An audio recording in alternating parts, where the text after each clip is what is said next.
जो कहना है हमसे कहो, पंडित जी से कहने की जरूरत नहीं। तुमसे मुझे कुछ भी नहीं कहना, जो भी कहना उनसे कहना, देवी माँ से। देखो, झूठ मूठ की नेतागिरी करके, बड़े घर की बेटी से शादी करके और वहाँ की रोटी तोड़ने वाले से मुझे कोई बात नहीं करनी है। क्या कहा तूने? इंग्लिश मीडियम में हिंदी पढ़ने वाले तुम्हें मेरी बात समझ में नहीं आएगी। एक बात अच्छी तरह जान लो, मैं आग हूं, मुझसे मत खेलो। अगर खेलोगे तो तुम जलकर राख हो जाओगे।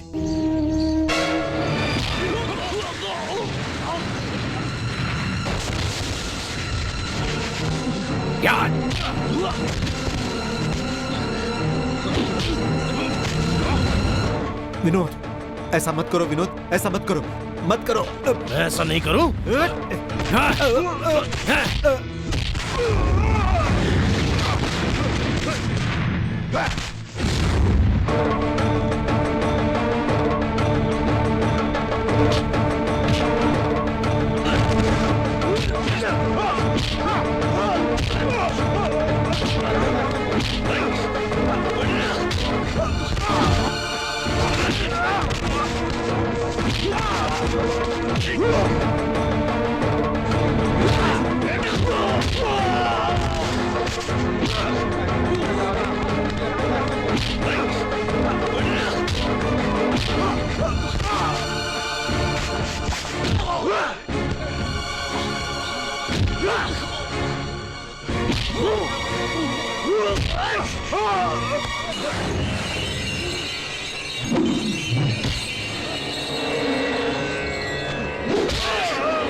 अभी कुछ मत करो, रुक जाओ।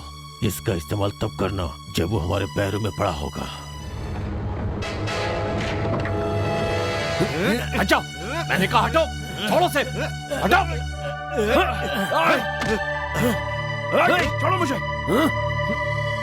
अभी तो तुझे छोड़ रहा हूँ, लेकिन तू बचेगा नहीं। लाचार गरीबों को तंग करना अमीरों के लिए बड़ी बात नहीं है, लेकिन मैं यहाँ माता के मंदिर के सामने और गांव वालों के सामने प्रतिज्ञा करता हूँ कि सबकी जान ले लूंगा। अगर मैं जिंदा रहा तो माता की तलवार उठाऊंगा और इस उत्सव को मनाऊंगा। ले लो, तुम्हें जो कुछ भी चाहिए वो सब कुछ ले लो। सारे दुखों को सहकर मुझे जो कष्ट होते हैं वो मैं जिस माता को बताता हूँ, उस माता का साथ मैं नहीं छोड़ूंगा। पैसों या हथियारों के बल पर लोगों को डराया जाता है, उन्हें नीचा दिखाया जाता है, लेकिन भगवान को नीचा नहीं दिखाया जा सकता।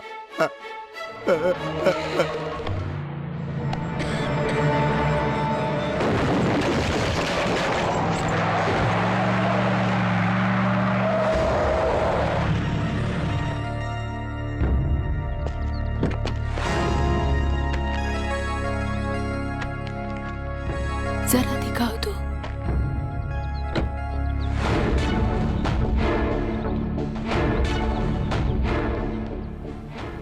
गांव वालों ने बताया कि बहुत धूम मचाई। तुम दोनों एक बात कान खोलकर सुन लो, अगर यहाँ पर खड़ी हो तो वो सिर्फ हमारी वजह से। ये सारी प्रॉपर्टी सुधीर के बुआ की नहीं है।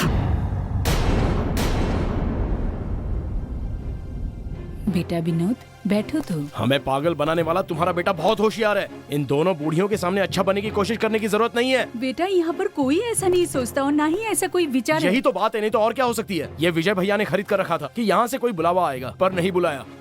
हम लोग तो जाने दो ऐसा सोच रहे हैं, लेकिन वो खुद हमसे पंगा ले रहा है। समझा देना उसे।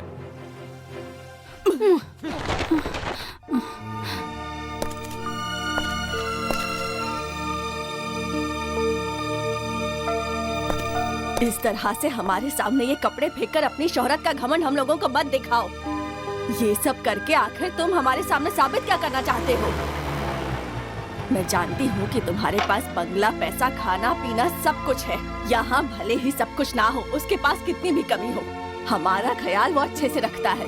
उसका दिया हुआ सूती कपड़ा तुम्हारे दिए रेशम के कपड़े से कीमती है। हमें कीमती चीजों की नहीं, प्यार की जरूरत है। हमारी लाश को तुम्हारा दिया कफन भी नहीं चाहिए। अपना सामान अपनी गाड़ी में रखो और जाओ यहाँ से।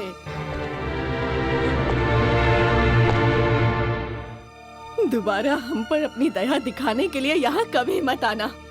बेटा सुधीर, इसका सामान इसकी गाड़ी में रखो और इसे जाने को कहो।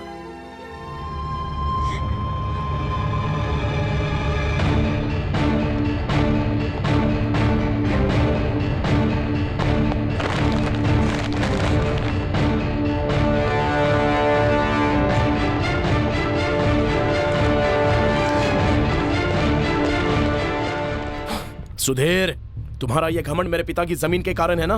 याद रखना, नहीं तो याद दिला दूंगा, वो भी हमेशा के लिए। मेरे पिता बहुत अच्छे आदमी थे और तुम्हारे पिता उनके भाई। जानता हूँ ये जमीन उनकी थी, लेकिन रजिस्टर ऑफिस में जाकर उन्होंने जमीन मेरे पिता के नाम कर दी। आज तक हम उसी की सजा भुगत रहे हैं और कितनी सजा भुगतेंगे। सुनो, उपहार खुश करने के लिए दिए जाते हैं, दुखी करने के लिए नहीं मेरे भाई। अब जाओ। अरे सुधीर, सुधीर, सुधीर, ये क्या कर रहे हो? उठो, उठो, उठो बेटा, उठो भैया, उठो सुधीर, उठो। मेरे भाई को तूने समझ के क्या रखा है? हाँ, उठा कर ले जा अपना सामान। पैसे का हंकार दिखाने आया है तो पीने के लिए पानी की बूंद भी नहीं दूंगी। और दिखा के कुछ है? हाँ, जाओ यहाँ से। चलो जाओ यहाँ से। क्या करो?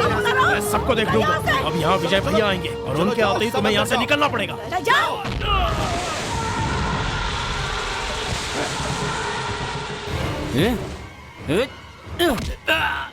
यहाँ से भेजे थे 10 लोग, एक दूसरे रास्ते पर भेज दिया।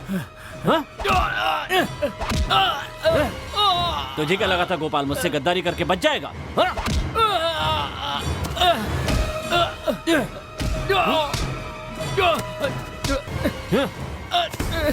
मेरे साथ कभी खेलना मत। हाँ बोल। हाँ, मेरे साथ खेलेगा तो मुझे भी खेलना आता है। हाँ, मैं अभी आता हूँ। जिंदा नहीं बचेगा।